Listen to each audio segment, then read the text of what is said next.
ابراہیم علیہ السلام نے 8 ذوالحج کی رات کو خواب دیکھا. کوئی کہہ رہا ہے کہ بے شک اللہ تمہیں اپنے بیٹے کو ذبح کرنے کا حکم دیتا ہے.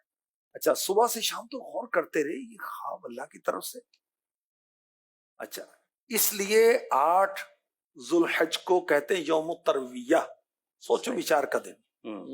اچھا 9ویں رات آئی وہی خواب، صبح یقین کر لیا کہ اللہ کا حکم ہے، اس لیے 9 تاریخ کو کہتے ہیں یوم عرفہ، پہچاننے کا دن. سبحان 10ویں رات پھر خواب دیکھا تو اب آپ نے قربانی کا ارادہ پکا فرمایا، اور 10 کو اس لیے یوم النحر کہتے ہیں، قربانی کا دن. اسماعیل علیہ السلام کی ایج مبارک تھی 7 سال یا 13 سال. اب حکم ہوتا ہے کس کو ذبح کرو. اچھا شیطان روکنے کی مختلف کوشش کرتا ہے، ناکام ہوتا ہے. آپ 3 مقامات پر اس کو کنکریاں مارتے ہیں تو وہ بھاگ جاتا ہے.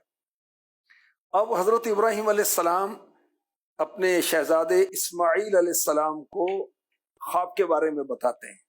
سورہ صافات میں اس کا تذکرہ ہے. یا بنی انی ارا فی المنام انی اذبحک فانظر ماذا ترى. اے میرے بیٹے میں نے خواب میں دیکھا کہ میں تجھے ذبح کر رہا ہوں، اب تو دیکھ تیری کیا رائے ہے. اسماعیل علیہ السلام نے کہا یا ابت افعل ما تؤمر ستجدنی ان شاء اللہ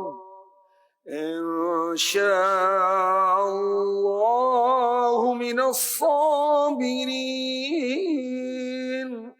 اے میرے باپ آپ وہی کریں جس کا آپ کو حکم دیا جا رہا ہے. اللہ انشاءاللہ ان قریب آپ مجھے صبر کرنے والوں میں سے پائیں. اب اسماعیل علیہ السلام نے عرض کی آپ مجھے رسی سے باندھ دیں، چھری تیز کر لیں، مجھے پیشانی کے بل لٹا کر ذبح کریں. ابراہیم علیہ السلام نے چھری چلائی، چھری نے کام ہی نہیں کیا.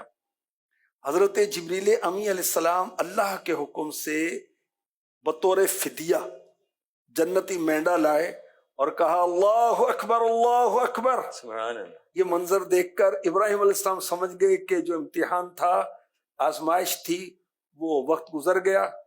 کہا لا الہ الا اللہ واللہ اکبر.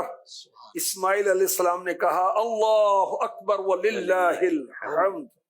اور قیامت تک کے لیے یہ الفاظ مسلمانوں کے لیے تکبیر تشریق بن گئے.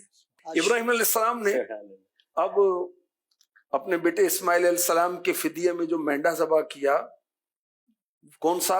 جو جبریل امی علیہ السلام جنت سے لائے تھے. اور اب سنیں میرا رب کیا فرماتا ہے، سبحان اللہ. اور ہم نے اسے ندا فرمائی کہ اے ابراہیم بے شک تو نے خواب سچ کر دکھایا، ہم نیکی کرنے والوں کو ایسا ہی صلہ دیتے ہیں، بے شک یہ ضرور کھلی آزمائش تھی. اور ہم نے اسماعیل کے فدیے میں ایک بڑا ذبیحہ دے دیا، اور ہم نے بعد والوں میں اس کی تعریف باقی رکھی.